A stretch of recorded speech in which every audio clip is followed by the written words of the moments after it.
जसे की मी आज इफेसी 6 अध्यायामधले 10 ते 24 वचन सांगणार आहे. शेवटी प्रभूमध्ये व त्याच्या प्रवाही सामर्थ्याने बलान होता शैतानाच्या डावपेच्या पुढे तुम्हाला टीका घेतला म्हणून देवाची शस्त्र सामग्री धारण करा. कारण आपले सगळे रक्त माणसाबरोबर नव्हे तर सत्ता बरोबर अधिकाऱ्याबरोबर सध्याच्या काळोखाती जगाच्या अधिपती बरोबर आकाशातल्या दूर आत्म्याबरोबर आहे. तर ह्या कारणास्तव तुम्हाला वाईट दिवसात प्रतिकार करता यावा म्हणून देवाची शस्त्र सामग्री घ्या. तर मग आपली कमर सत्याने कसा नीतिमत्वाचे उरस्थान धारण करा. शांतीच्या सुवार्तेने लाभलेली सिद्धती पायी चढवा. आणि या सर्व प्रकारचे सर्वाबरोबर जिच्या युगे त्या दृष्ट्याचे सगळे जाते बाण तुम्हाला विजवता येतील. ती विश्वासाची ढाल हाती घ्यावा. उभे राहा.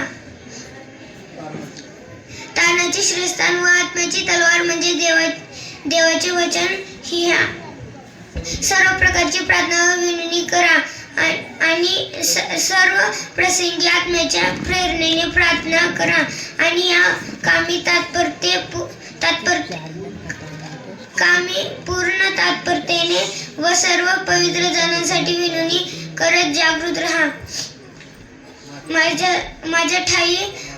माझ्यासाठी विनवणी कराल का? ज्या स्वार्थेपायी बेड्या पडलेला मी वकील आहे. तिचे रहस्य उघडपणे कळवण्यासाठी मी तो उघडेन. तेव्हा मला शब्द सुचावे यासाठी की जसे बोलायला हवे तसे उघडपणे बोलता यावे. माझे कसे काय चाललेले आहे हे तुम्हाला समजावे. म्हणून प्रिय बंधू व प्रभूमध्ये विश्वासू सेवक जो तो तुम्हाला सर्व काही कळविल. आमची कुशली तुम्हाला कळावी व त्याने तुमच्या अंतःकरणाचे समाधान करावे. याकरताच मी त्याला तुमच्याकडे पाठवले आहे. देवपदी व प्रभू येशू ख्रिस्त याच्यापासून बंधूंना शांती व विश्वासाबरोबर प्रीती लाभो. आपल्या प्रभू येशू ख्रिस्तावर जे अक्षय प्रीती करणारे आहेत त्या सर्वांबरोबर कृपा